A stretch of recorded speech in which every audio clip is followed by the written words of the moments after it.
रूस यूक्रेन जंग के लगातार दौर के बीच पुतिन अब ऑपरेशन ब्लैकआउट से विजय का प्लान कर रहे हैं। पुतिन यूक्रेन में 2 जगहों पर हमला कर रहे हैं। इसमें पहला है रेलवे स्टेशन और दूसरा बिजली घर। अब सवाल यह है कि आखिर पुतिन यूक्रेन में अंधेरा क्यों करना चाहते हैं? उसकी बत्ती गुल करके वो कैसे यूक्रेन की जंग जीतेंगे? हालात ये है कि यूनाइटेड किंगडम ने 570 जनरेटर को यूक्रेन के लिए रवाना किया है।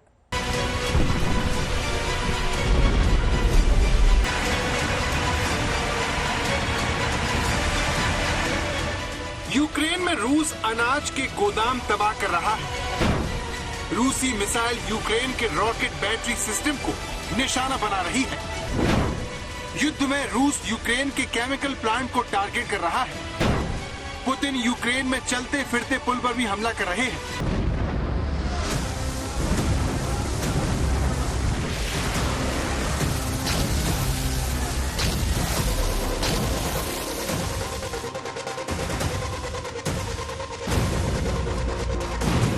यूक्रेन को झुकना ही होगा।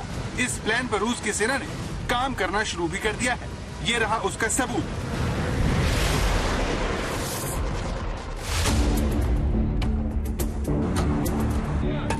आग की ये भयानक तस्वीर यूक्रेन की है, जहां पर फायर ब्रिगेड आग को बुझाने की कोशिश कर रही है। ये यूक्रेन का एक पावर स्टेशन है जो रूस के हमले के बाद से जल रहा है। ये हमला इतना बड़ा था कि देखते ही देखते बिजली घर का ट्रांसफार्मर आग की चपेट में आ गया। ये देखिए, इस आदमकद ट्रांसफार्मर पर पानी की बौछार करने के बावजूद आग शांत होने के लिए तैयार नहीं है।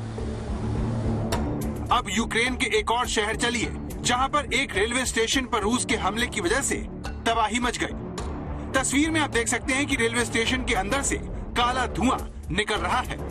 अब यहाँ 2 सवाल उठते हैं। पहला, रूस यूक्रेन के बिजली घरों को क्यों तबाह कर रहा है और क्यों रूसी मिसाइलों के निशाने पर यूक्रेन की ट्रेन और रेलवे स्टेशन है?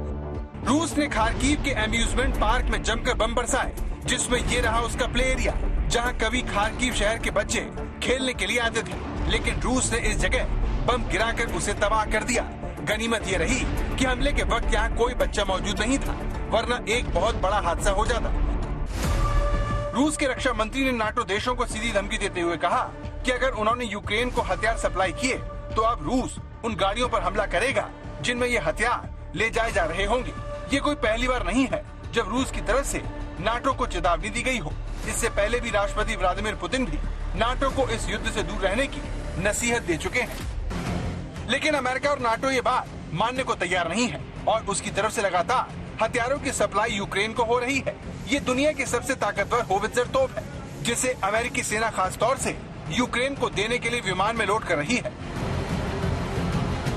अमेरिका की ओर से यूक्रेन को 155 mm की 18 होवित्जर तोप दी गई है, ताकि वो रूस को गहरे जख्म दे सके। रूस ने इससे बचने के लिए यूक्रेन की इस तरह की सप्लाई लाइन को काटने का फैसला कर लिया है। इसीलिए हाल फिलहाल उसने यूक्रेन के बिजली घरों को निशाना बनाना तेज कर दिया। अगर हम बिजली आपूर्ति की बात करें तो रेलवे सब स्टेशनों पर हमले गंभीर थे। सभी ट्रेनें देरी से चल रही हैं, लेकिन हमने थोड़ा सा काम वहां शुरू कर दिया है। अभी थोड़ी सी रुकावट है, लेकिन जल्द ही बिजली सप्लाई दोबारा से शुरू हो जाएगी। हर संभव प्रयास करेंगे कि लवीव से जरूरी सामान की सप्लाई अन्य जगहों तक पहुंच सके। पोलैंड के पास यूक्रेन का लवीव शहर खास तौर से रूस के निशाने पर। यहीं से नाटो के हथियार पूरे यूक्रेन में सप्लाई होते हैं।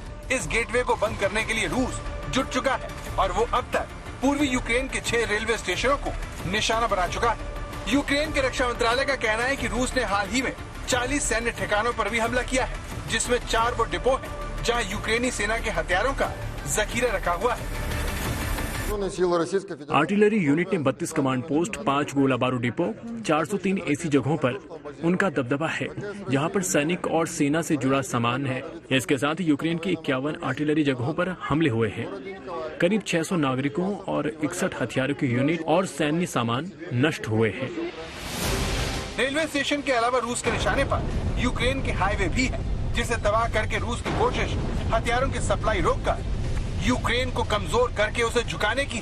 इसीलिए पुतिन रेलवे स्टेशनों के अलावा बिजली घरों पर रॉकेट और मिसाइल दाग रहे हैं, ताकि यूक्रेन में रेल यातायात को पंगु करके यूक्रेन को घुटनों पर लाया जा सके। आज तक ब्यूरो।